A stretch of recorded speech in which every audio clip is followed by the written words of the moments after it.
Se comunica a la población que a partir de la fecha el país se encuentra bajo el control operacional de la Junta Militar.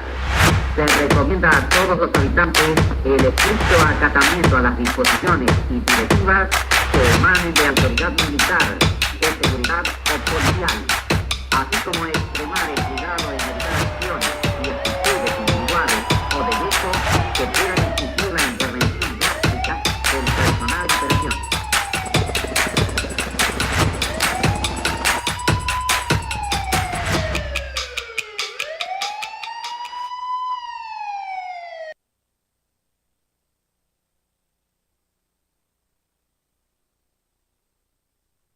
Este juicio y esta condena son importantes y necesarios para la nación argentina. ¿Cómo están? Estamos en la segunda emisión de A 50 años, pasado en presente. Hola Sofi, ¿cómo andás? Hola Facu. ¿Todo bien? Todo bien, la verdad muy emocionada por este segundo programa. Llegamos finalmente. Llegamos. Sí, tuvimos unos problemitas ahí. En la primera emisión también tuvimos unos problemitas de conexión y se nos escapó un dato muy importante, que era presentar el resto del equipo, porque no somos solamente vos y yo haciendo este programa. Tenemos en la producción a Anabela Tacarello, tenemos en sonido a Carolina Iglesias Cirito, en la técnica lo tenemos a Facu González, en las redes a Luciana Silvera Rodríguez y en la fotografía a Matías Muñiz, y queremos hacer una mención especial, por supuesto, que a Nahuel Goya, que es el coordinador de todo este canal de streaming UNQ y el padre de todo esto. Sin él no sucedería todo lo lindo que sucede acá.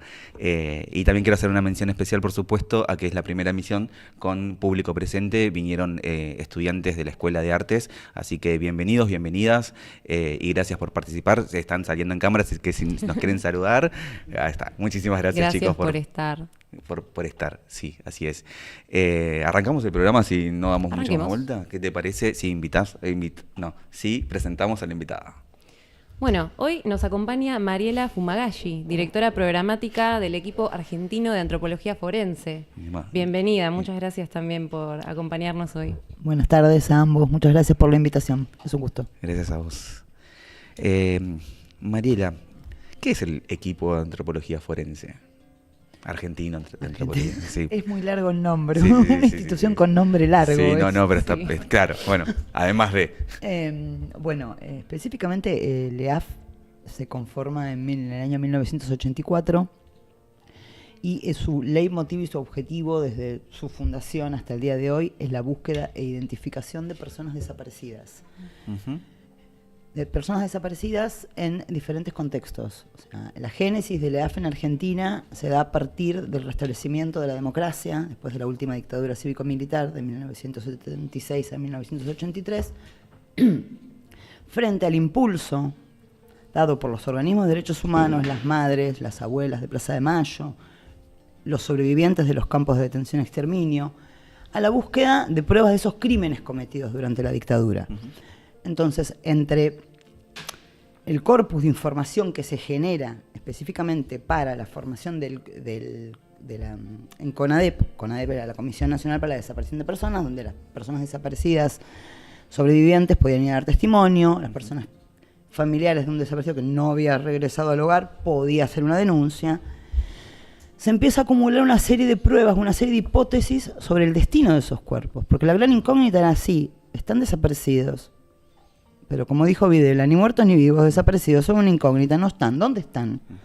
Entonces, pensemos con la cabeza de 1984, cuando se empieza a acumular pruebas para este juicio a los comandantes, que sucede en abril de 1985. Sí. Todavía se creía que los desaparecidos podían volver. Uh-huh. O sea, el lapso temporal que había transcurrido entre la desaparición y esta instancia de juicios era de entre 5 y 6 años. Entonces todavía no estaba descartada esta posibilidad. Uh-huh. Pero era una posibilidad. Había que investigar, en todo caso, si esas personas estaban fallecidas, cuál era el destino de esos cuerpos. Entonces, ¿qué empieza a suceder? La información que se empieza a colectar empieza a hacer señalamientos en relación a que uno de los destinos de cuerpos desaparecidos era su inhumación como NNs en distintos cementerios del país. Uh-huh. Principalmente, las primeras investigaciones se enfocaron en provincia de Buenos Aires. Claro. Entonces hay una serie de jueces que empiezan a investigar y empiezan a ordenar exhumaciones de esos cuerpos. Pero ¿qué pasa? ¿Cuál era el problema? Está muy bien, exhumamos los cuerpos, ¿Y qué hacemos? ¿Cómo los identificamos? ¿Y cómo los exhumamos? O sea, una exhumación es una intervención en un terreno X que produce una modificación absoluta de ese contexto original. Entonces, ¿qué pasó? Cuando los empezaron a exhumar, los empezaron a mezclar, los empezaron a romper, y no existía ni la tecnología ni las capacidades para identificar esos cuerpos, que además ya estaban esqueletizados. Entonces, no estábamos hablando de cadáveres que tuvieran signos evidentes o rasgos identificables, sino restos óseos.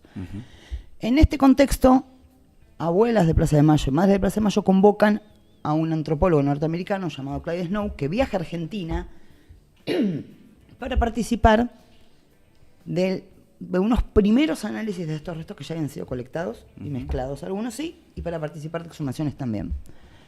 Frente a la magnitud del problema, cuando él se noticia de la cantidad de cuerpos, estamos hablando de miles de cuerpos, dice, yo no puedo llevar adelante este proceso, lo que hay que hacer es formar capacidad local. Claro. Necesitan un equipo local, necesitan antropólogos, biólogos, informáticos que puedan dedicarse a trabajar en esta búsqueda. Y ahí abre una convocatoria en las universidades públicas, antropólogos jóvenes que quisieran participar y formarse en esta metodología de búsqueda, de recuperación e identificación de restos óseos. ¿Cómo es el puente que se hace entre la antropología y lo forense, ¿no? O sea, uno por ahí desde, o a priori o por prejuicio piensa en Lévi-Strauss y la etnografía, ¿no? Etnografía participativa, ir y plantarse en un pueblo, en una comunidad y estudiar eso. Ahora, lo forense y la antropología, ¿cuál es el nexo y por qué antropología forense? Lo particular que tiene la antropología, si lo pensamos desde el marco teórico, ¿no? De lo que es la antropología, que es esto del estudio de las culturas, de la diversidad de los pueblos, del involucramiento con las comunidades donde uno recoge sus datos para sus etnografías, brinda la posibilidad, fundamentalmente yo creo, de un acercamiento a esa comunidad y la forma de entrevista, ¿no? ¿Cómo compilamos esa información? ¿Qué compilamos? ¿Cómo lo hacemos? ¿Con qué método? También la antropología, como rama, tiene la arqueología. Entonces, la arqueología aporta el método para la recuperación de los restos. La antropología, la sistematicidad de un corpus de datos para una identificación dirigida. Y dentro de la antropología también está la antropología biológica, que tiene más que ver justamente con estas cuestiones más específicas de la evolución de la especie humana y el devenir de la especie, ¿no? Desde el primer homo que pisó esta tierra hasta esto que somos hoy. Claro. Entonces son como diversas formas de aproximarse a un problema, ¿no? Desde una disciplina que tiene muchas ramas y siempre también pensando en un abordaje interdisciplinario, fundamentalmente. Y yo me imagino, nos imaginamos que con el paso del tiempo las tecnologías para poder tratar estos restos y poder identificarlos fueron cambiando. Supongo también que se han acortado los tiempos. ¿Qué tipo de tecnologías son las que se utilizan en este proceso? Te hago también un asterisco en esta pregunta. ¿Y cuáles eran las tecnologías en el 84 cuando empezaron? O sea, también es interesante conocer ese salto, ¿no? Es abismal. Es abismal. Estamos hablando que el EAF tiene 40 años de historia, que es un montón, pero al mismo tiempo tampoco es un montón. Son 4 décadas. O sea, las primeras identificaciones, la única forma que había de hacerlas era a través de, por ejemplo, registros médicos que aportaba la familia. Fichas odontológicas. O sea, si esa persona desaparecida había concurrido a un odontólogo y se podía conseguir una ficha odontológica para comparar. Siempre identificar es comparar. Siempre. Un registro médico con una muestra odontológica, una muestra de ADN con una muestra que se extrae de un resto no identificado. Entonces las primeras se hacían mediante comparación 1 a 1, lo llamamos nosotros, como una hipótesis muy afinada. O sea, personas que tenían la vida que uno lleva y su ritmo de vida y cuestiones que a uno le pasan en la vida dejan huellas en los huesos. Claro. Entonces, ese es el hilo que se intentaba arrastrar. Por ejemplo, si yo a los 5 años me caí de la bicicleta y me quebré un hueso, eso va a dejar una huella en mi pierna que se va a extender a lo largo de los años. Entonces, era a través de eso, de muchos registros médicos, de información ante-mortem, que es lo que nosotros llamamos. Pero claro, ya estamos hablando de que la mayoría, el 80% de las personas desaparecidas eran personas jóvenes, muy jóvenes, de entre 20 y 30 años promedio, en donde no había muchos casos de lesiones graves, de enfermedades, de cuestiones justamente que pudieron dejar estas marcas. Claro. Entonces, la posibilidad de identificar o el umbral de identificación era muy bajo. Esto cambia exponencialmente a partir del desarrollo de la genética forense, que en el caso de EAF se empieza a usar masivamente en el año 2006, entre el 2006 y 2007. Siempre fue para nosotros una fuente de desvelo cómo incrementamos el porcentaje de identificación. Claro. Porque son miles de personas, miles de familias que esperan respuesta y nuestra capacidad es muy pequeñita. Sí. Entonces, uno de los proyectos fundamentales en esta dirección fue la generación de un laboratorio de genética forense, que es nuestro, y está en la ciudad de Córdoba, y que tiene una acreditación internacional. Entonces, el EAF puede procesar muestras de proyectos y casos que tiene alrededor del mundo, porque internacionalmente está validado. A partir del devenir de la genética forense y el cruce masivo entre muestras de sangre entregadas por familiares que buscan a una persona y restos óseos sin identidad, o sea, una muestra indubitada con una muestra dubitada, que es ese resto sin identidad, y el cruce masivo genético. Entonces, a partir de ahí, claro, se dispara la posibilidad de identificar. Sí. Y sumo algo a esto que estás diciendo. El paso del tiempo, decías que tiene 40 años el equipo. Estos 40 años que pasaron, ¿hacen que sea más complejo detectar alguna huella o algún lazo biológico entre la persona que dejó la muestra y ese resto que se encuentra? El paso del tiempo siempre complica, por diversos motivos, el poder arribar a completar este rompecabezas que se inicia desde la incógnita primigenia, que es la desaparición, ¿no? A partir de la desaparición lo que se genera ahí es un vacío lógico, donde nosotros lo que tratamos es de poner algunas certezas a ese vacío lógico y permanente. Entonces, el paso del tiempo, por un lado, está el límite biológico. Hay muchas familias que, transcurridos 50 años de los crímenes cometidos, están falleciendo. Claro. La mayoría de las abuelas, las mamás, los papás. Entonces, es menor la cantidad de familiares posibles para que den una muestra que sean próximos genéticamente hablando al desaparecido. Pero como contrapartida de eso, la genética forense sigue avanzando. Entonces, nosotros hoy en día estamos identificando personas con muestras dejadas por primos, sobrinos. Claro. A ver, un primo, un sobrino, un hermano. Pues bueno, genéticamente no son tan cercanos, pero la posibilidad de extracción y de comparación a través de los software y de todos los insumos y los nuevos avances en esa materia permiten hacerlo. Entonces, pero siempre el tiempo es un factor de desgaste y que complejiza a la hora de buscar sitios donde recuperar cuerpos también, porque es información que se escapa. El pacto de silencio que existe, Sí, que no se rompe. que para no se nada. rompe, Sí. y esto de, bueno, estábamos viendo hace un rato el tema de los juicios que siguen, los juicios de esa humanidad que siguen avanzando, y estos represores que se van muriendo y se mueren en silencio también implica otra dimensión del paso del tiempo y de verdades que van a ser imposibles de descifrar. Sí, tal cual. Es como cuando algunos y algunas hablan de la memoria completa, ¿no? Y nosotros desde este lugar les decimos, bueno, memoria completa, díganos qué hicieron, dónde están y cuántos son, ¿no? Antes veíamos un videito sobre el laburo que están haciendo en La Perla, si querés, Facu, lo puedes poner. Pero antes de ir a La Perla, también, como estamos acá en Quilmes y nosotros ya habíamos trabajado juntos en un documental, que nos encontramos en el Puesto Vasco, que es un ex centro clandestino de detención del partido de Quilmes, y ahí vos contaste en el documental, si lo quieren ir a buscar, se llama Sitios de Memoria, pasado... se me fue el nombre del documental, ¿podés creer? Esto pasa en vivo, esto es porque es en vivo. Sitios de Memoria, tramas del pasado presente, perfecto, el capítulo de Puesto Vasco.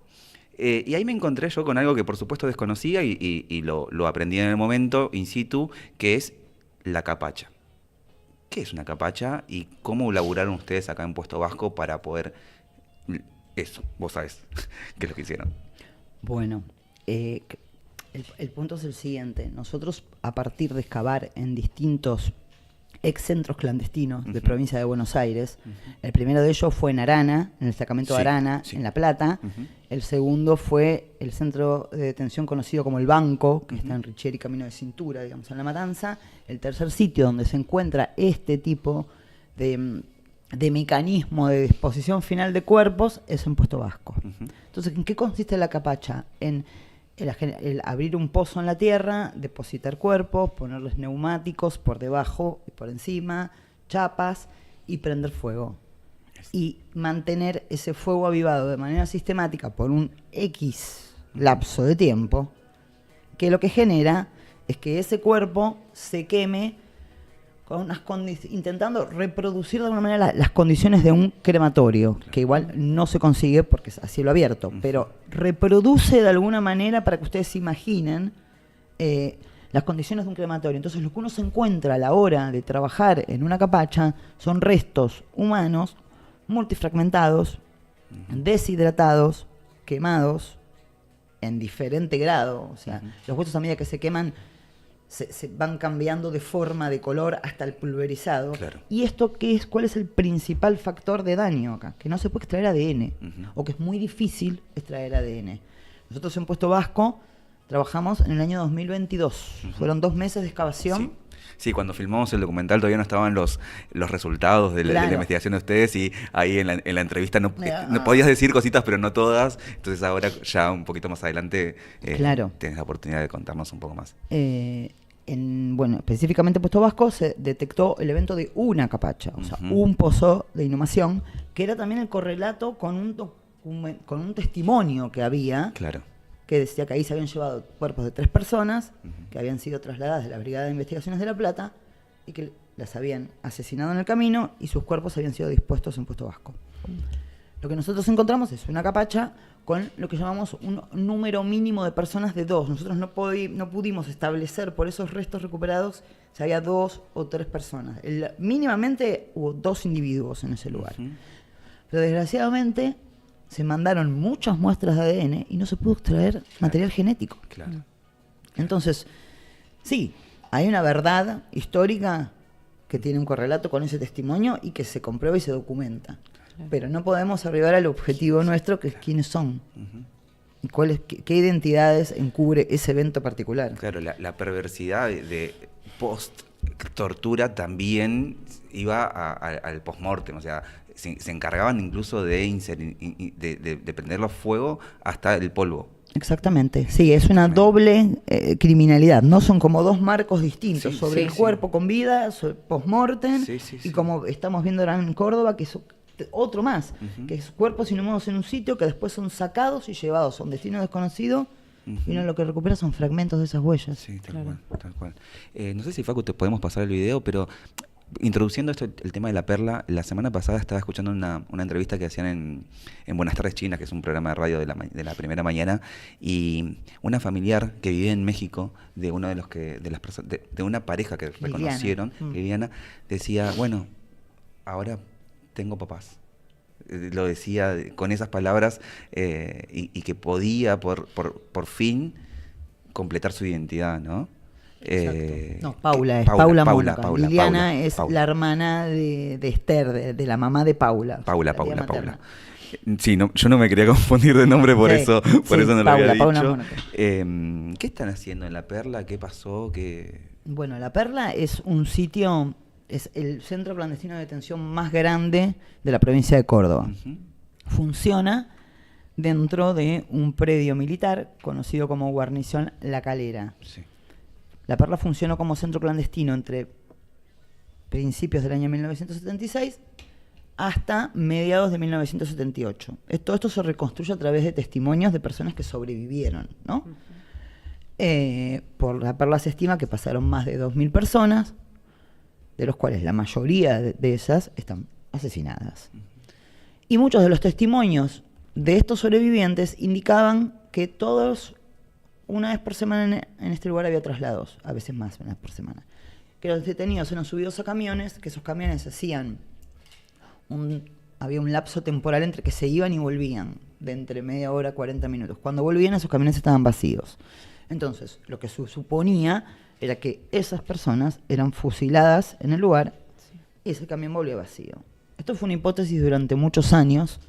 En el año 1984 hubo un peón de estancia que arriaba vacas dentro de esa guarnición militar, que fue y testificó en el juicio de las juntas por estos.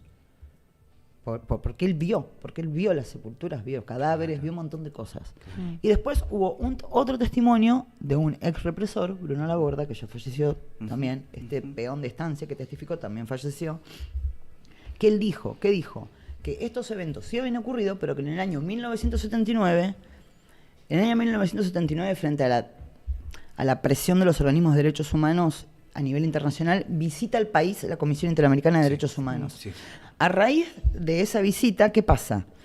En la mayoría de los centros clandestinos del país empiezan a tratar de ocultarse de alguna manera la evidencia de los crímenes que ya eran inocultables. Claro. En La Perla, ¿qué sucede? Se ordena una operación de limpieza. Entonces, mueven camiones, máquinas retroexcavadoras y montan un operativo para borrar las huellas de esas fosas diseminadas en un lugar específico que hoy sabemos dónde estaban, que es la Loma del Torito. Sí. Entonces, en el año 79, todas esas fosas son removidas y esos restos son llevados a un destino que no conocemos. Entonces, lo que nosotros estamos encontrando hoy son las huellas de esa remoción. O sea, son fragmentos. Cuando nosotros hablamos de identificaciones en Córdoba, no estamos hablando de cuerpos. Claro. No, claro. ¿Para qué? Porque la dimensión del horror se hace cada vez más grande. Sí. O sea, estamos hablando de una pieza dental, de una falange de mano, de un huesito de pie. O sea, ahora, ¿por qué estas identificaciones o estos hallazgos se producen? Los hallazgos se empezaron a producir en septiembre del 2025. ¿Por qué? Tantos años después. ¿Por qué? En primera instancia, porque el predio militar tiene 14.000 hectáreas. En segunda instancia, porque nosotros teníamos una referencia de este lugar de la Loma del Torito. Durante 20 años el EAF realizó excavaciones en La Perla y buscó herramientas para intervenir y cómo intervenir. Se estuvo excavando cerca de este lugar donde están apareciendo, pero claro, en 14.000 hectáreas, 200, 300, 400 metros de diferencia, claro, es un abismo. Sí. Es un abismo. Sí. Más cuando estamos hablando también de restos que son tan pequeños. Sí, el trabajo tiene que ser súper sutil. Súper. A raíz de continuar las búsquedas, a partir del año 2021 nosotros empezamos a trabajar también con la Universidad Nacional de La Plata, con el doctor Daniel del Cogliano. Utilizamos una herramienta tecnológica que es bastante innovadora en ciencias forenses, que se llama LiDAR, que es una especie de láser que se monta en un avión, y con ese avión lo que se hace es hacer como un modelo 3D de superficie para poder detectar alteraciones y poder acotar, porque todo tenía que ver con cómo acotamos de 14.000 a algo que sea abarcable. Se utilizó esta herramienta, se trabajó mucho con imágenes aéreas y finalmente se encontró una imagen aérea en el año 2023 del año 1979. O sea, contemporánea a este operativo de limpieza denunciado por Laborda.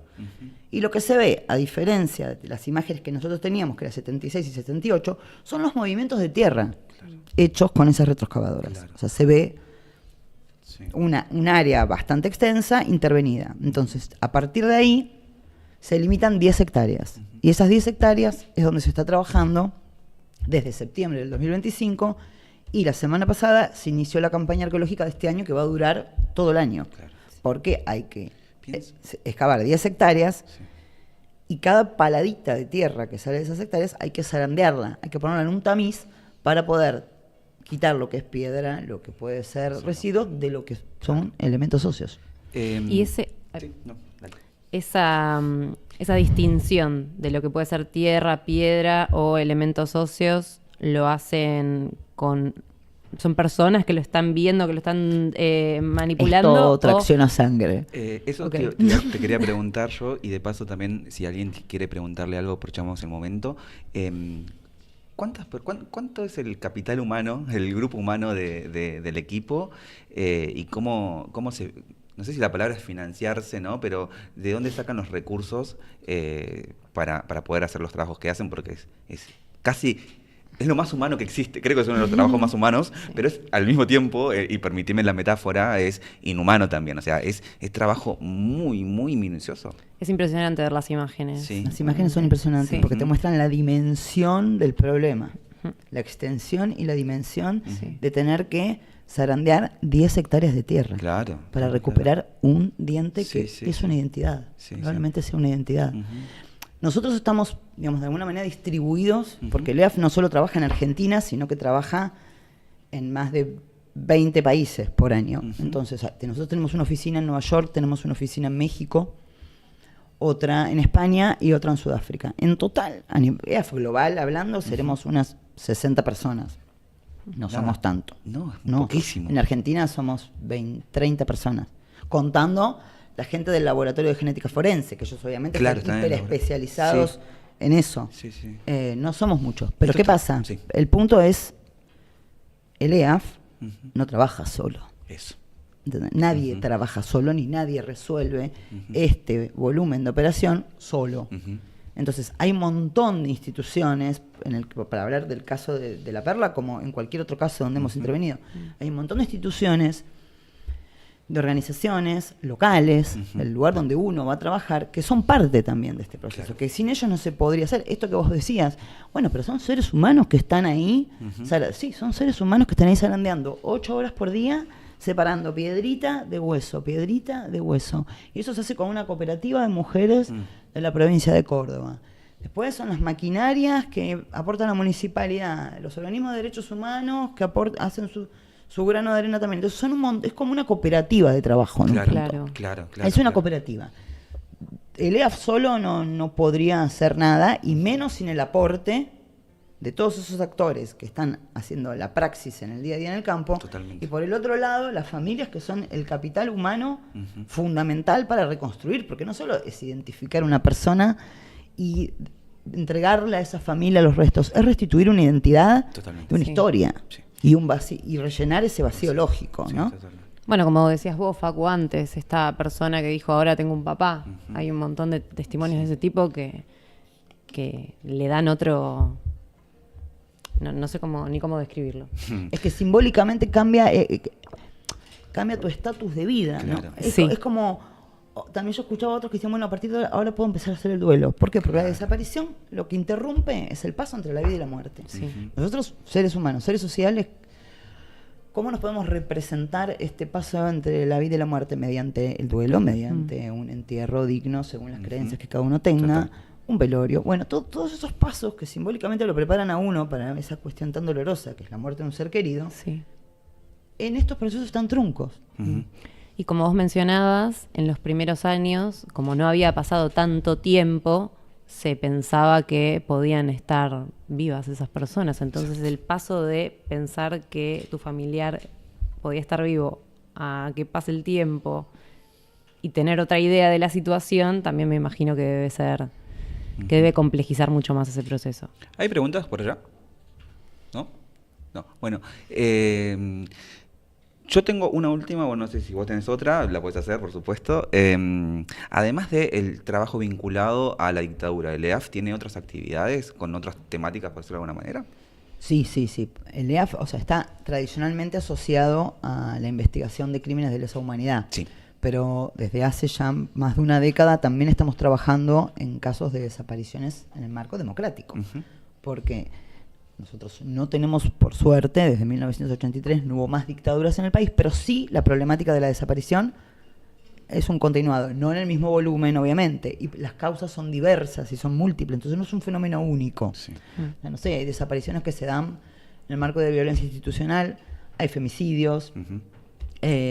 por trata de personas, hay gente que se va de su casa y simplemente decide no volver, hay gente con demencia que falta de su hogar se pierde y fallece.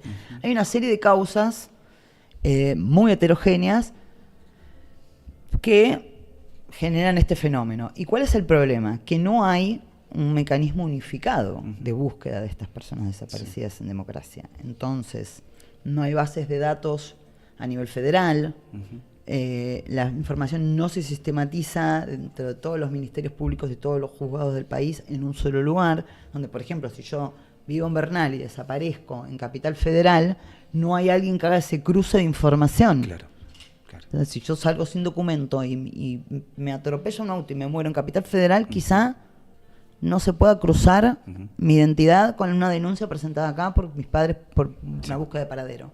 Entonces, en eso estamos trabajando, más allá de los casos puntuales, sino como política pública, en vez de qué manera se puede inferir de cara a la gesta de un mecanismo de tales características. ¿Puedo hacer una, sí, por una supuesto. última Sí, por pregunta? supuesto. Que es más, tal vez personal para vos, pero vos antes nos contabas que estudiaste antropología en la UBA. ¿Qué te llevó a estudiar antropología? Qué pregunta. Básicamente, cuando yo empecé a estudiar antropología, tampoco estaba tan segura que era la antropología. Como, Claro. a mí me gustaba la diversidad cultural, pensaba viajar y cómo viven otros seres humanos, porque nosotros acá vivimos así, pero cómo vive un ser humano en la India, en Sri Lanka, Claro. en Hong Kong, ¿no? Y cómo, porque también somos tan aparentemente diferentes, pero en el fondo no somos tan diferentes. O sea, lo que nos separa y lo que nos une. Bueno, la necesidad del duelo es universal. Yo he trabajado en 4 continentes y en todos casos el no duelo y la imposibilidad de un entierro digno y de conocer qué pasó con esos seres queridos que faltan del hogar produce el mismo dolor. Y el dolor es igual para todos, independientemente de la religión, de tus creencias políticas, o sea, es universal. Bueno, y hablando de políticas, este programa no se le escapa a la política partidaria e ideológica.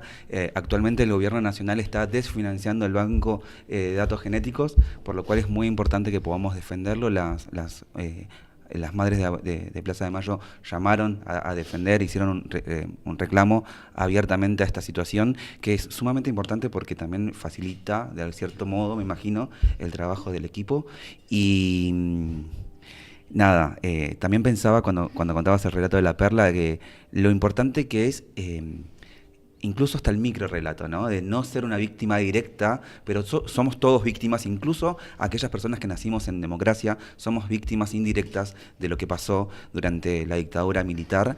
Y hablar, si tenemos dudas, ir y preguntar, acercarse, ya sea al EAF o a las abuelas, a las madres, y sacarnos esas dudas y darle la posibilidad de poder cerrar este círculo de que nada más y nada menos, que es lo más importante que cada una tiene, que es la identidad, ¿no? Exactamente, y aparte pensar que nosotros buscamos a personas fallecidas, pero también se están buscando los nietos y las nietas, que todavía faltan cientos de ellos recuperar. Y en ese sentido es fundamental la labor del BNDG, ¿no? Yo hago un paréntesis, pero también tiene que ver con esto que vos decís. Yo quería hacer un reconocimiento a Mabel Coutada, que es una ex trabajadora de la universidad. Ella se jubiló en esta casa de estudio, y justamente Mabel ella está atravesada por todas las dimensiones del horror, su familia. La familia Coutada está atravesada por todas las dimensiones del horror de la dictadura. ¿Por qué? Porque Mabel tiene 2 hermanas desaparecidas, una embarazada a término, en octubre del año 76 en Zárate, otra desaparecida en Rosario, en septiembre del 77. Y esa hermana, que desaparece primero, que es Miriam, la otra es Norma, tuvo un bebé. Y ese bebé todavía no tenemos noticias, no sabemos dónde está, tiene otra identidad, qué pasó con él.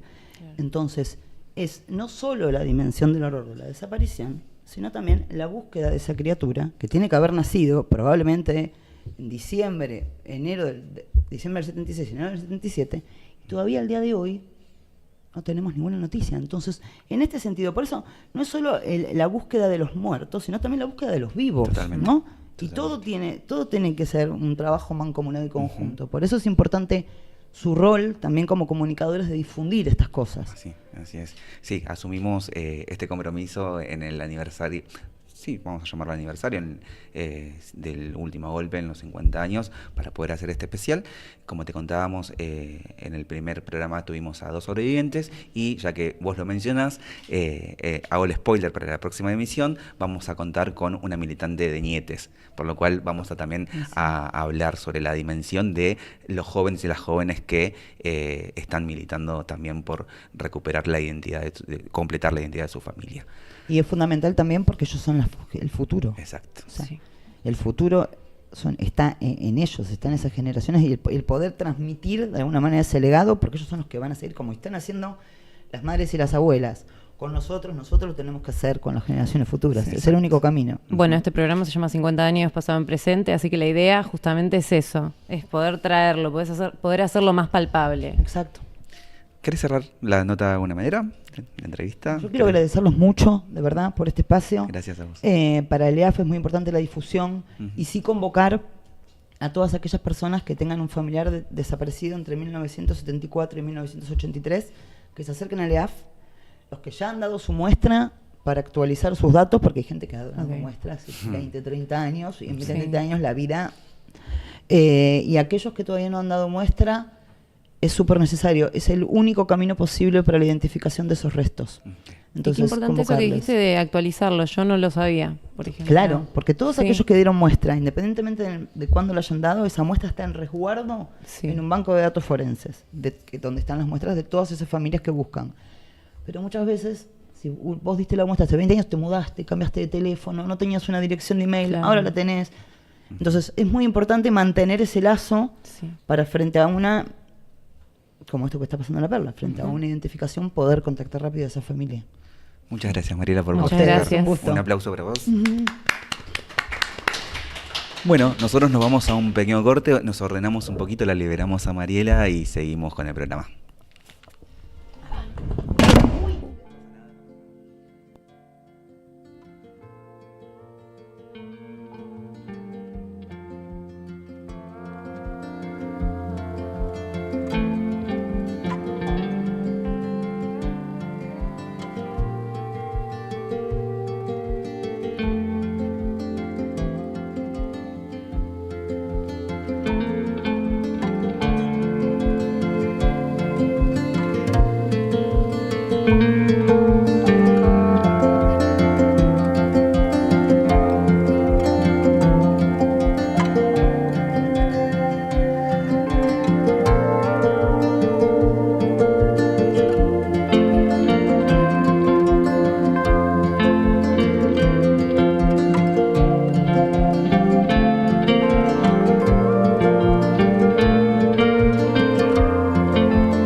beso más profundo que se ahoga en gemidos. Yo de este manantial salvaje, tu mirada me hace entender que el miedo no es impedimento para hacernos temblar en este encuentro. ¿Será que el beso dure para siempre? Tus suaves labios me dejan demente. Si pido un deseo que no sea el fuego, se prende con vos. Otra vez. Qué interesante, ¿no? La entrevista fue muy pedagógica. Yo aprendí un montón de cosas. Sí. Me gustaría que ella me dé una clase a mí. No sé qué piensas vos. Lo mismo, era para quedarnos más Sí, tiempo yo hablando. Me hubiera quedado mucho más tiempo. Muy- Sí. es muy interesante el trabajo que hace el equipo de antropología forense. Sí, no, la y verdad. además me quedé también con ganas de preguntarle otras cosas. Sí. Sé que trabajan en México y a diferencia de las políticas de memoria, verdad y justicia que tenemos nosotros en Argentina, en México todavía hay más de 150.000 personas sin identificar. Tuvieron golpes y tuvieron otros temas que por Sí. suerte a Argentina no llegan. Pero nada, pasado en presente. Así se llama nuestro programa. 50 años por el aniversario de... No sé si llamarlo aniversario. Me hace Sí, mucho ruido. suena como una palabra feliz, pero en realidad Sí, no nos referimos a eso. La conmemoración de los 50, Claro. 50 años del último golpe. Pero pasado en presente porque los juicios por los delitos de lesa humanidad continúan. Y la semana pasada, Facu, si querés podemos ya pasar el video para acompañar esta partecita. El Tribunal Oral Federal número 1 de La Plata condenó a 13 represores justamente por crímenes de lesa humanidad.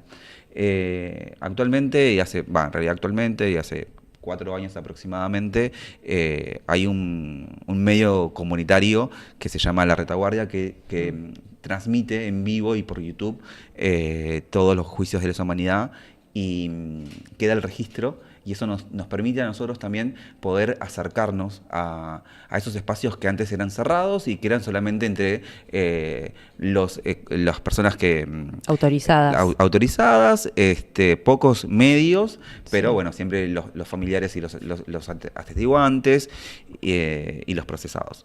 Actualmente nosotros tenemos este recurso que nos permite conocerle las caras en caso de que así ellos lo permitieran, pero el último día, el día que se lee tanto la sentencia como el veredicto, que son 2 instancias diferentes, sí o sí tienen que presentar, abrir la cámara.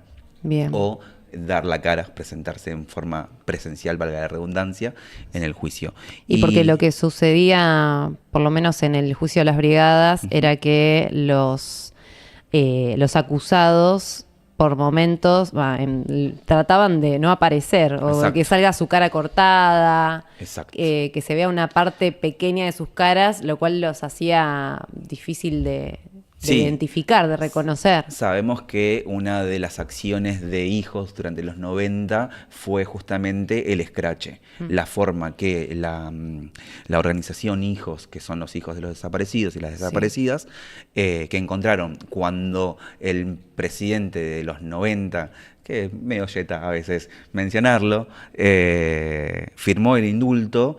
En ese contexto, donde el presidente de la nación, ni más ni menos, indulta a todos los genocidas, Hijos empiezan con el scratch, ¿no? El famoso scratch es ir a buscarlos a la puerta de sus casas, Sí. a sus trabajos, a donde estén, y marcarlos ahí como genocidas, que lo son y lo fueron.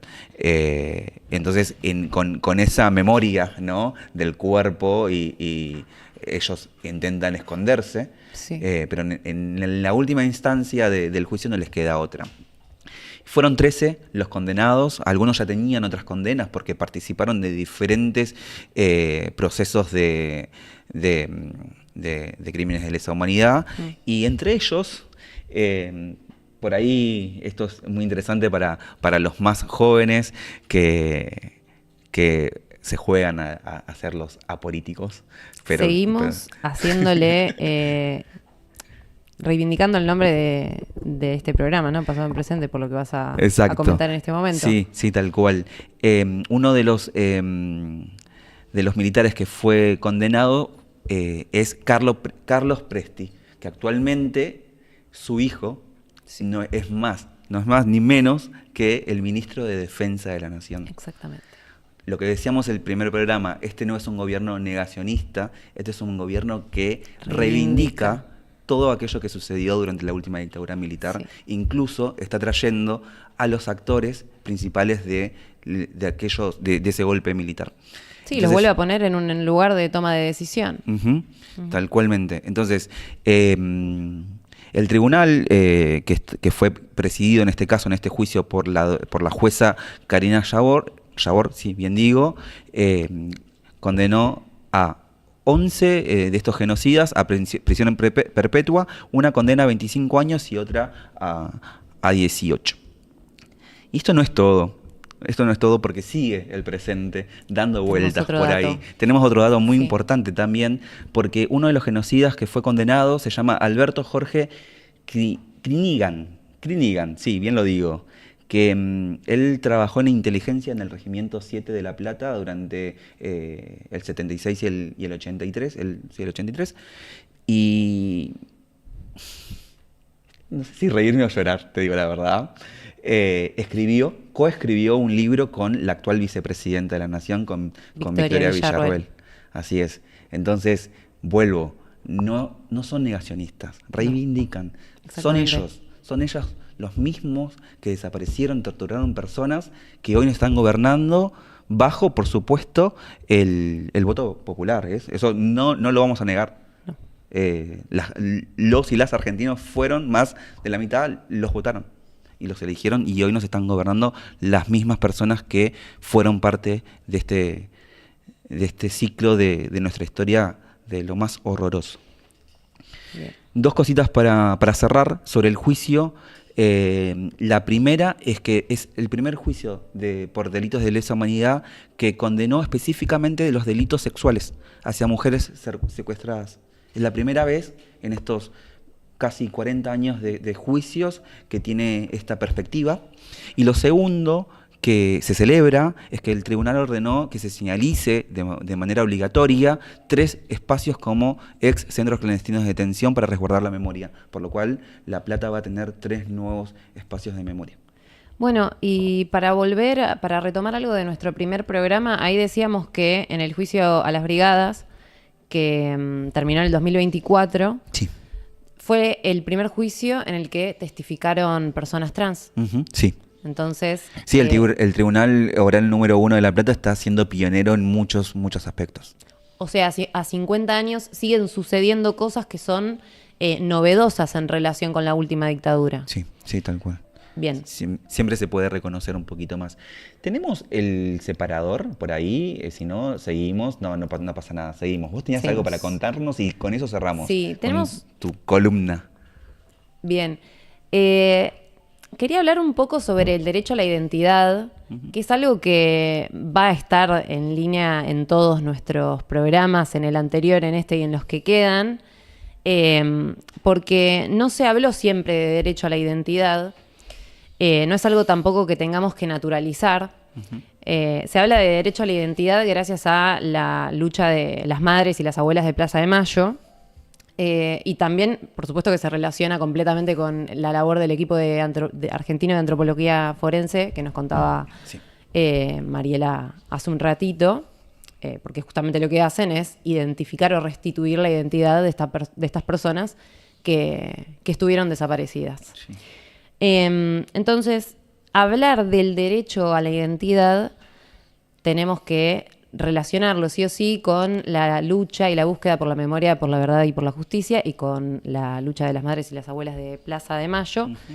Ellas, mediante sus reclamos, no solo por la aparición de sus hijos e hijas, sino también de sus nietos y de sus nietas.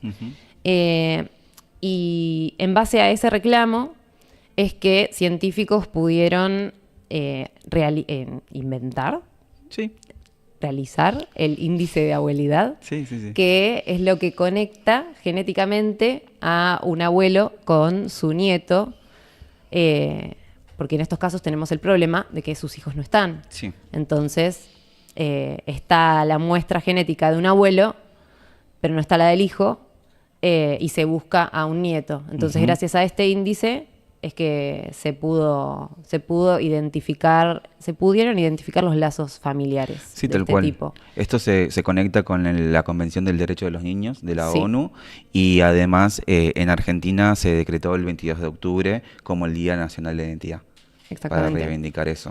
Bueno, en el derecho a la identidad está incluido en la Convención de los Derechos del Niño del 89. Argentina lo incorporó a la Constitución Nacional, y esta convención lo que dice es que todos los niños tienen derecho a ser inscriptos con un nombre, a una nacionalidad, a también conocer quiénes son sus padres y, si es posible, que sean criados por ellos, si es posible, obviamente.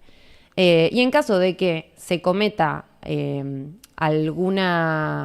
de que ilegalmente sean privados de su identidad, los estados están, son responsables de trabajar en pos de la restitución de la identidad de esta persona. Sí. Entonces, no es un dato menor, es importante tener en cuenta esto, porque acá involucra a los estados, tienen que participar, es algo que está incorporado en la Constitución. Entonces, nada, tenemos un dato más para agregar, ¿no? La responsabilidad por parte de los estados. Totalmente. Colaborar con esta búsqueda.